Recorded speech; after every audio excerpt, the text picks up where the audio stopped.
Hi, I'm Berenice Baker and I'm the editor of Enter Quantum. I'm here with Phalgun Lolur of the National Quantum Computing Centre. Phalgun, welcome. Thank you. So you're a quantum applications engineer with the National Quantum Computing Centre, or NQCC. Yeah. What does that involve?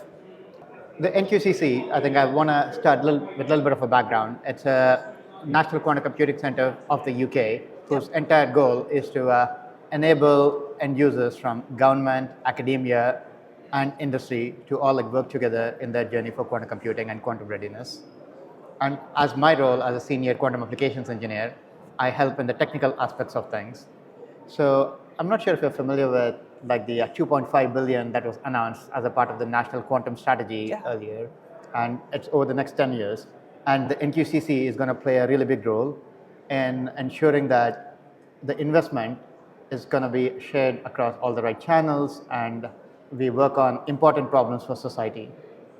And my work is supporting NQCC's vision by aiding to the technical aspects and working with end users and ensuring that everyone, irrespective of where they are in the journeys, because everyone's story is different, everyone has a different background, and I ensure that people will be able to go along their journey without any hiccups.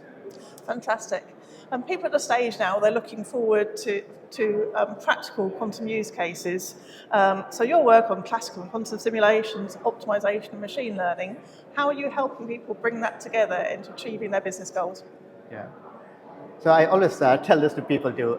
All the problems that we're interested in solving using quantum computers, the classical computing community has been at it for decades. And the problems themselves are not new, but the approaches are changing. For example, we're also the Quantum Computing Summit, it's part of the AI Summit. And for a lot of AI work, people have been using GPUs, for example. GPUs were not used as much 15, 20 years ago, and that has changed. In a similar way, quantum computing, in my view at least, it's a tool that would enable solving some of the most pressing problems. And this is where I really do envision classical computing and quantum computing working together in a similar way how you see GPUs working with CPUs today. So we're going to see this happen, and that's why the work that we're doing today is quite fundamental, because it's setting those foundations, the framework to enable such applications for the future. Fantastic.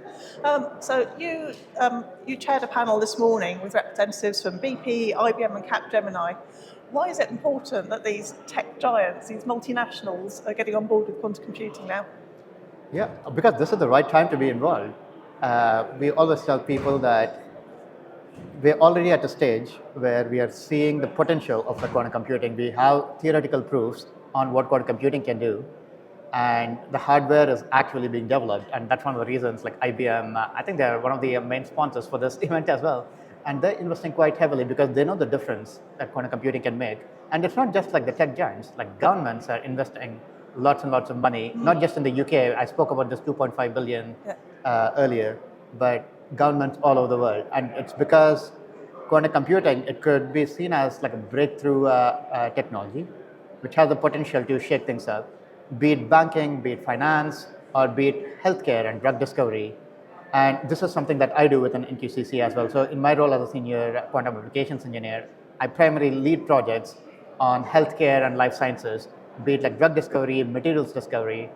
And it makes such a massive difference on defining and discovering new kind of drugs to solve healthcare problems, as an example. Fantastic. And you know how expensive drug discovery can be, and it takes a really long time.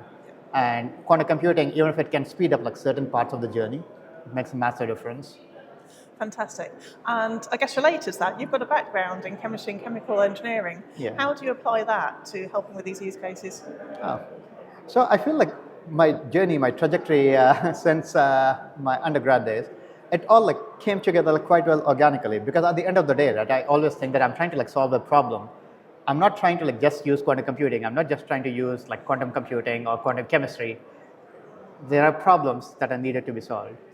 And for example, take drug discovery. We are really interested in coming up with methods that are able to simulate or do some screening, which is going to save a lot of time, a lot of resources for pharmaceutical industries. But to solve that, we need really good computing resources. And for me, from where I come from, I could use a pure chemistry approach and using classical computing. So I do want to make a distinction because like quantum chemistry is the foundations, which explains chemistry, but it's all classically, traditionally at least.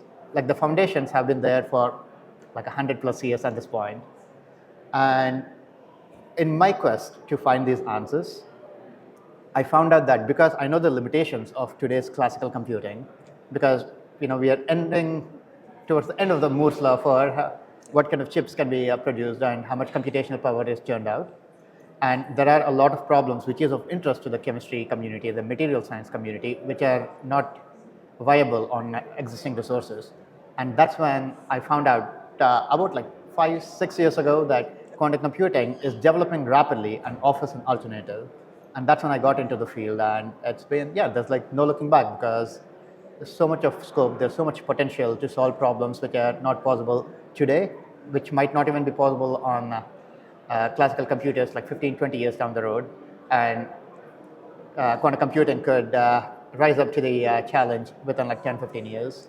Fantastic, thanks. And if there is anyone watching this interview today who's interested in translating their business cases into a quantum computing solution, how should they start on that journey? Oh, it's a good question. It's actually something that I do on my day-to-day basis. So at the NQCC, we actually run a lot of grant applications. So there are funding opportunities and calls where you can like work with us, where we enable, we have expertise in different sectors. So I primarily deal with healthcare and life sciences, so chemistry, physics, many body materials problems. But we have people who deal with finance. We have people who deal with the energy sector.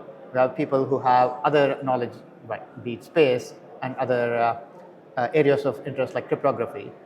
But at the end of the day, if you're interested in starting the journey, you have to start somewhere, and we try to like provide that baseline.